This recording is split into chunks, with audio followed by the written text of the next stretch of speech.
Welcome to the championship final. Imagine you are sitting at that desk, the clock is ticking, and you have exactly 90 minutes to glory. 90 minutes to prove everything you've learned. This is your absolute ultimate game plan for Cambridge IGCSE Physics. We are looking specifically at syllabus code 0625. But listen, if you are sitting 0651, 0652, 5054, or even starting 9702, this strategy applies directly to you.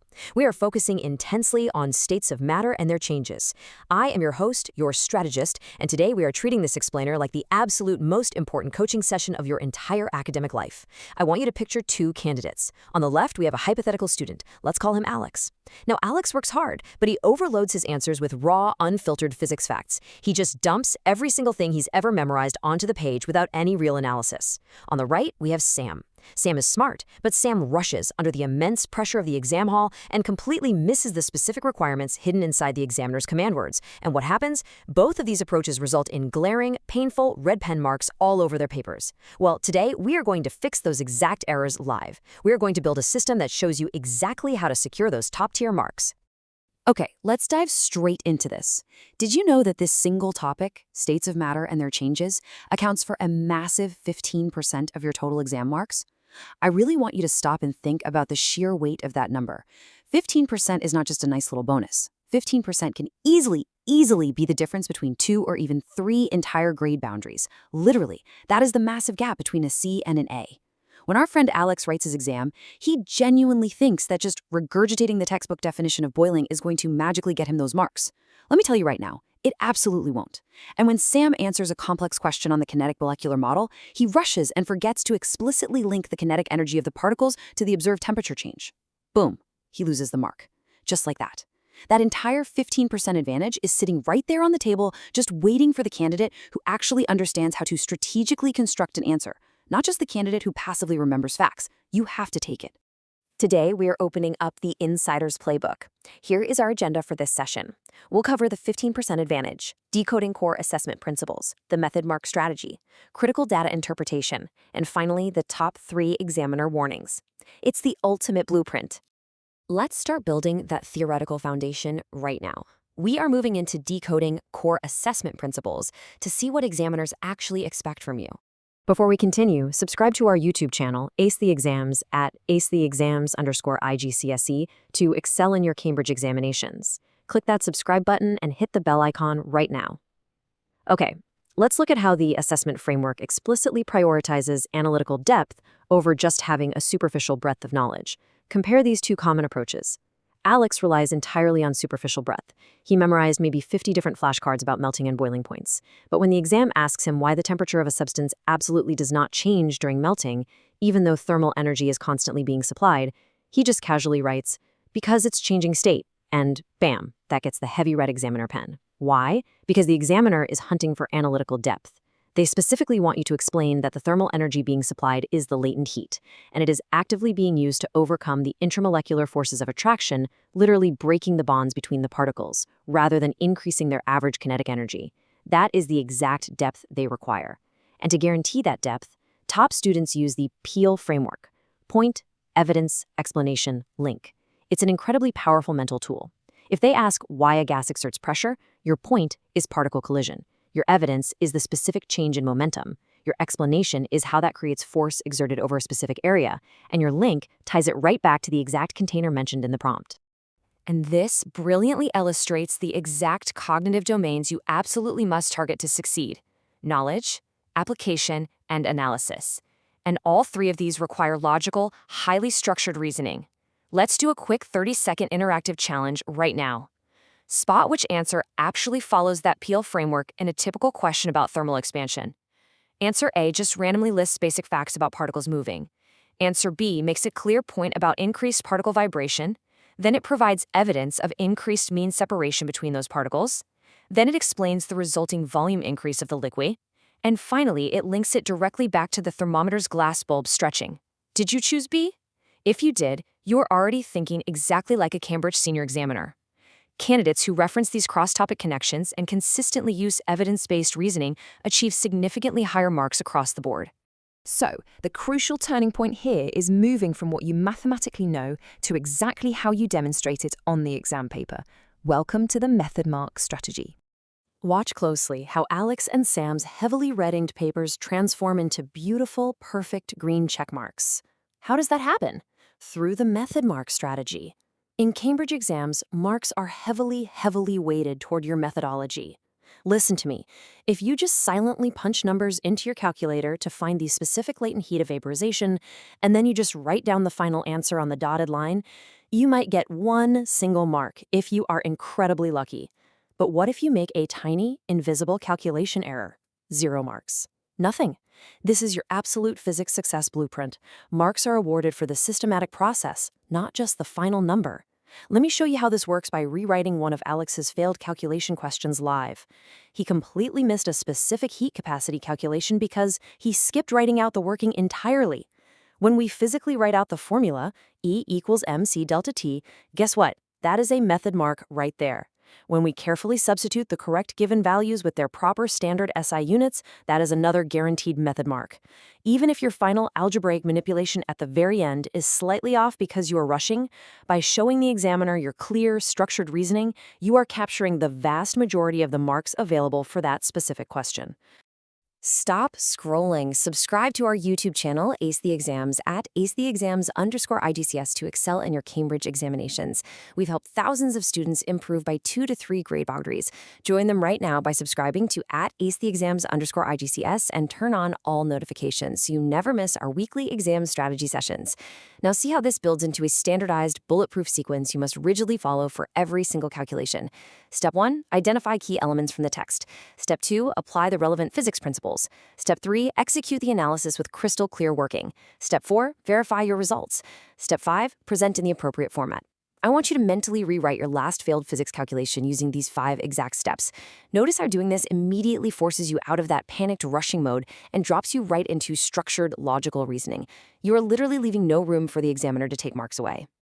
Next up in our ultimate playbook is handling massive, confusing chunks of information.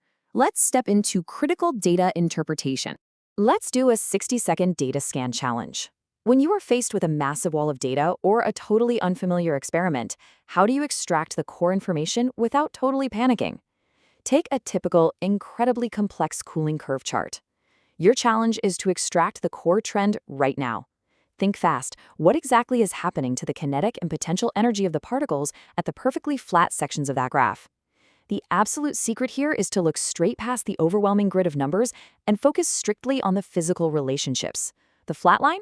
Well, that means the temperature is perfectly constant. And if the temperature is constant, it strictly means the average kinetic energy of the particles is constant. But what about the potential energy? The potential energy is actively decreasing as new bonds form during condensation or freezing. Boom, you just extracted the core trend while other students are still staring blankly at the axes.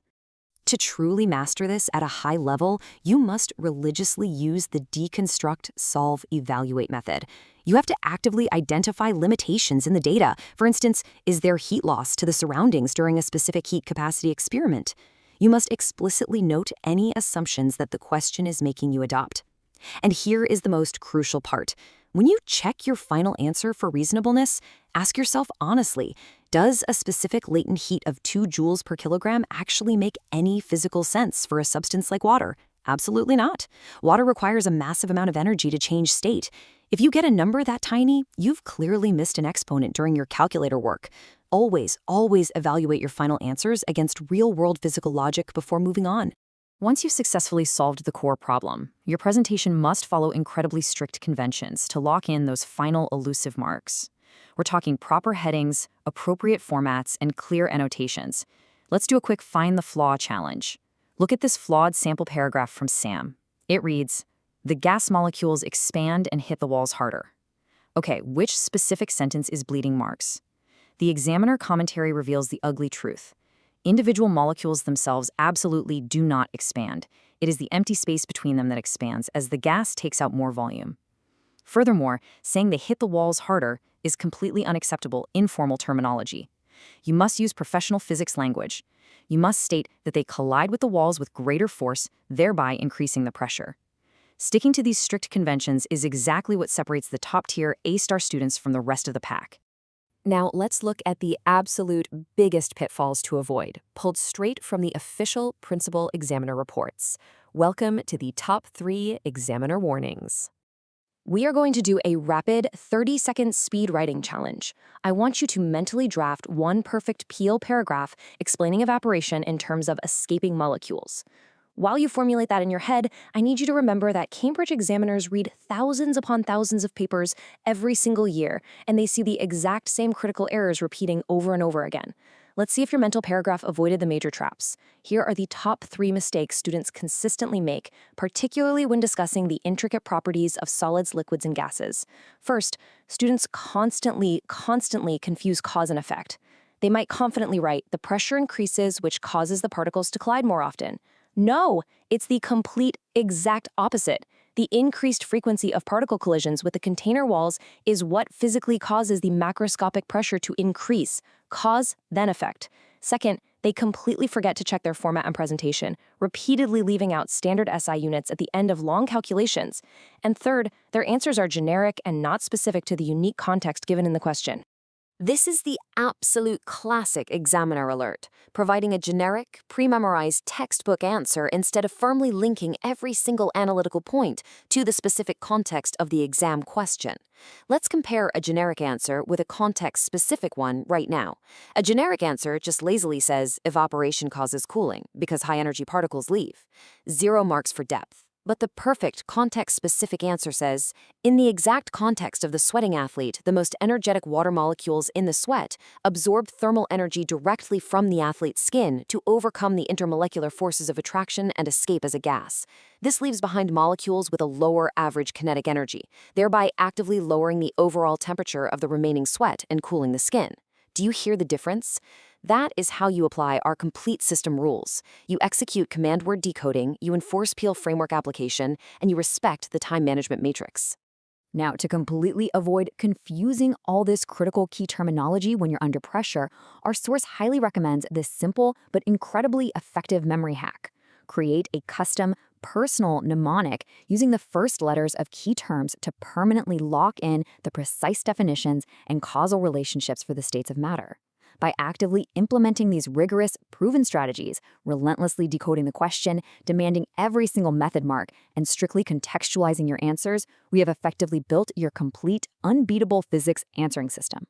So, the ultimate question is this. Are you finally ready to stop just blindly memorizing facts and start applying real analytical depth to completely ace your paper? Students who implement these physics strategies see an average improvement of 2 whole grade boundaries, but only if they practice consistently with our weekly explainer sessions.